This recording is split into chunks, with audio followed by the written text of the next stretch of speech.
sifat-sifat yang wajib bagi Allah.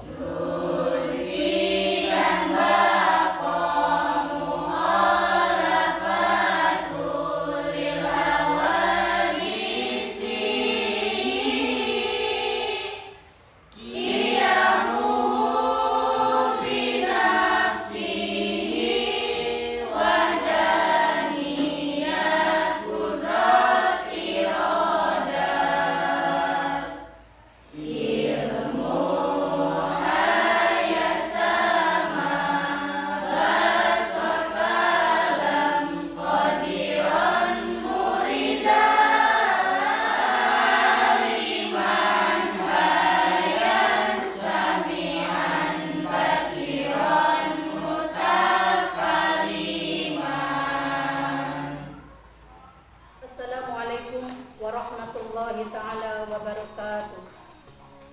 Bismillahirrahmanirrahim. Alhamdulillahilladzi an'ama alaina bidukhuli syahri Ramadan, syahrun mubarakun yuzadu fihi rizq wa yudha'afu fihi al-ajr wa yunzalu fihi al-Qur'an. Ashhadu an la ilaha illallahul hannanul mannan wa ashhadu anna Muhammadan abduhu wa rasuluhu ila nau'il insan. Subhanaka la ilma lana illa ma 'allamtana innaka antal alimul hakim. Rabbana zalamna anfusana wa illam taghfir lana wa tarhamna lanakunanna minal khasirin. Allahumma inna nas'aluka ilman nafi'an wa rizqan thayyiban wa 'amalan mutaqabbala. Rabbi shrah li sadri wa yassir li amri wahlul 'uqdatam min lisani yafqahu qawli, amma ba'd. Puji syukur kita panjatkan kehadirat Allah Subhanahu wa taala. Salawat beserta salam semoga Allah limpah curahkan kepada baginda besar Habibana wa Nabiyana Muhammad sallallahu alaihi wasallam beserta keluarganya, sahabatnya, para tabi'in wa tabi'atnya sampai kepada kita sebagai umatnya. Alhamdulillah, pada hari ini di hari ke-15 bulan Ramadan kita dalam keadaan sehat walafiat serta bisa melaksanakan ibadah puasa. Semoga sampai akhir Ramadan kita semua diberi kekuatan sama Allah Subhanahu wa taala. Amin ya Allah ya rabbal alamin. Sebelum membahas pelajaran hari ini, mari kita bersama-sama bertawasul agar mendapat keberkahan dan ilmu yang bermanfaat dunia dan akhirat. Ila hadratin Nabil Mustafa bi syafaati Rasulillah sallallahu alaihi wasallam wa ala alihi wa ashabihi wa azwajihi wa dzurriyyatihi wa ahli baitihi wa ila arwahi Hadrat Ibrahim Al-Bajuri bin Syekh Muhammad Al-Jiwaji bin Ahmad Syekh Nawawi Al-Bantani ghafarallahu dunubahum syai'un lillahi lahumul Fatihah. A'udzu billahi minasy syaithanir rajim. Bismillahirrahmanirrahim. Alhamdulillahi rabbil alamin. Ar-Rahmanir Rahim. Maliki yaumiddin. Iyyaka na'budu wa iyyaka nasta'in. Ihdinas siratal mustaqim. Siratal ladzina an'amta 'alaihim ghairil maghdubi 'alaihim waladdallin.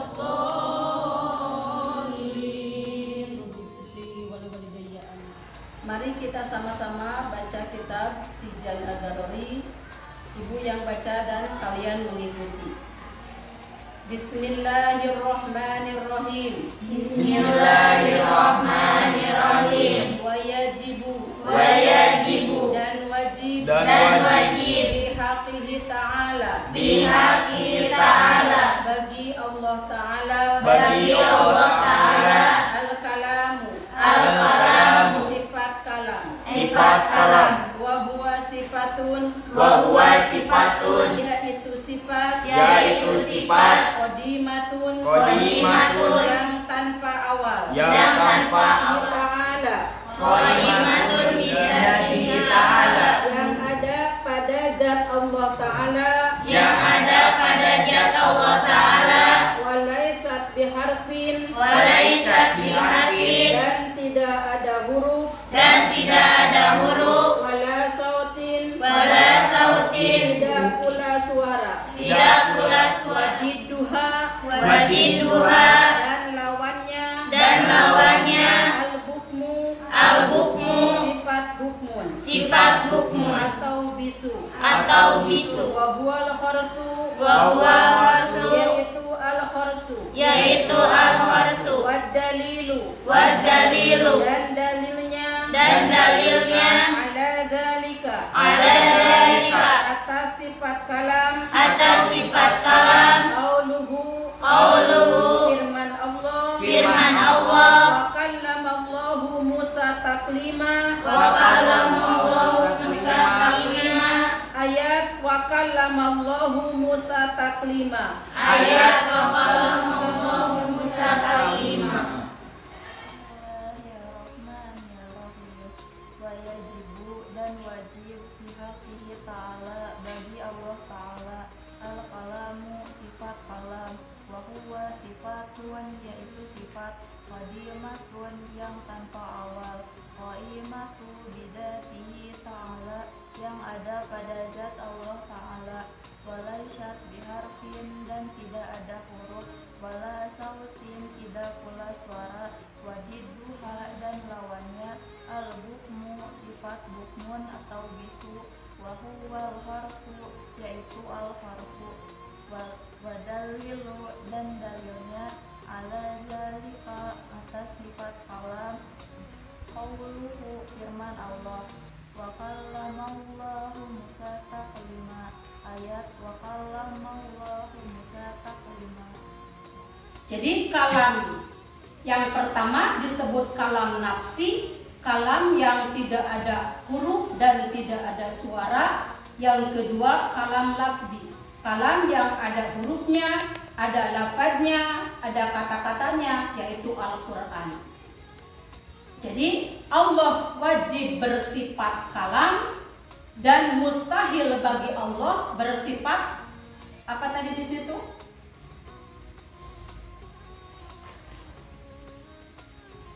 Wadiduha dan lawannya al-bukmu sifat bukmun. Allah tidak mungkin bisu.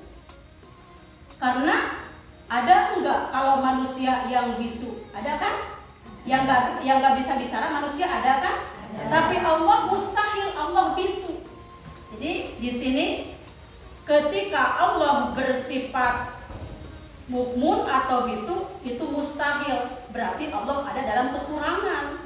Sedangkan Allah itu tidak ada kekurangan sedikit pun. Allah itu maha sempurna, maha berfirman, dan ayat-ayat Allah itu benar adanya. Maka wajib menurut akal Allah itu bersifat kalam. Bahkan akal tidak percaya kalau Allah tidak bersifat kalam. Didukung dengan ayat wa kallamallahu Musa taklima, itu dari surat An-Nisa ayat 164. Jadi kalau Allah menyampaikan wahyunya langsung itu ke Nabi Isa dengan secara langsung. Kalau yang lainnya tidak, cukup dengan kayak yang tadi, tidak ada suara dan tidak ada huruf. Tapi dengan Nabi Musa di sini Allah langsung. Itu dalil nakli Quran surat An-Nisa ayat 164. Kalau dikaitkan dengan ibadah, berarti Allah wajib sifat kalam itu kita wajib sebagai orang Islam yang mukallaf, yang sudah balik, mengimani bahkan percaya bahwa Allah itu berfirman dan firman Allah itu benar, yaitu tercatat dalam Al-Quran. Bahkan kata Nabi, ketika kita di sini tidak yakin, tidak percaya, tidak beriman terhadap malaikat tidak percaya, terhadap nabi tidak percaya, berarti kita tidak percaya dengan rukun iman yang ada berapa rukun iman? Ada 6. Kita harus percaya kepada adanya Rasul, kepada Nabi, kepada malaikat. Jadi ketika kita yakin, maka iman kita sah. Dan Allah janjikan kita masuk surga kalau iman kita sudah benar, sudah yakin, sudah pas. Tapi kalau kita tidak beriman, tidak yakin dengan adanya Allah, dengan adanya malaikat, maka berarti iman kita tidak sah dan akan Allah masukkan kita ke neraka. Kalau dikaitkan dengan ibadah, bila kita yakin Allah bersifat kalam seiring dengan berjalannya waktu, gunakan waktu sebaik mungkin, sering-seringlah baca Al-Quran, sering-seringlah mutolaah dengan apa yang Allah firmankan. Apalagi sekarang bulan Ramadan. Tanggal berapa Al-Quran diturunkan? Nuzul Quran tanggal berapa? Tanggal 17 Ramadan. Quran telah turun bulan Ramadan, Lailatul Qadar bulan Ramadan, pahala dilipat bulan Ramadan, tingkatkan ibadah bulan Ramadan, pahala kita dilipat gandakan. Terus apa yang kita kerjakan di situ bernilai ibadah. Itu tentang pengertian makna sifat kalam yang wajib bagi Allah dan mustahil Allah bersifat bukmun atau bisu. Karena yang punya kekurangan itu hanyalah makhluk. Sedangkan Allah maha sempurna, yaitu Khalik. Tidak sedikit pun Allah mempunyai kekurangan. Paham semua? Paham. Coba ada yang mau bertanya? Bagaimana agar kita yakin bahwa Allah itu bersifat kalam? Ada yang coba mau jawab? Silakan. Oke, Nina. Izin jawab, Bu. Ya. Allah bersifat kalam yang artinya berfirman. Jika Allah berkehendak jadilah, maka akan terjadi. Iya. Jadi ketika Allah berfirman, maka benar firman-Nya sesuai dengan apa yang Allah sebutkan. Contoh ada dalam surat Yasin ayat ke-82. Innama amruhu idza arada syai'an ayyaqula lahu kun fayakun. Jadi kalau Allah berkehendak maka itu jadilah. Di situ bagaimana tadi Julaiha bertanya agar kita yakin bahwa Allah itu bersifat kalam. Tadi udah Ibu bahas, kalam itu ada 2, kalam nafsi sama kalam lafzi. Sedangkan kalam nafsi, kalam yang tidak ada huruf dan tidak ada suara, tapi malaikat Jibril paham apa yang Allah sampaikan. Ibu ibaratkan seperti gini. Kita berjalan kaki, ketika kita berjalan kaki, di hadapan kita ada 2 belokan, kiri sama kanan. Kita bicara gini, ini kanan. Langsung kaki kita melangkah ke arah kanan, padahal nggak disuruh kaki kita. Nggak, ayo kaki melangkah ke kanan, nggak kan? Tapi ketika hati berbicara, anggota badan kita yang bergerak.